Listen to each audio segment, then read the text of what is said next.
Fucking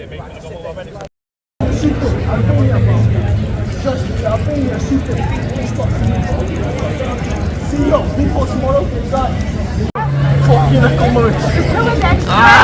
Did you try and get it? That one's down from somebody.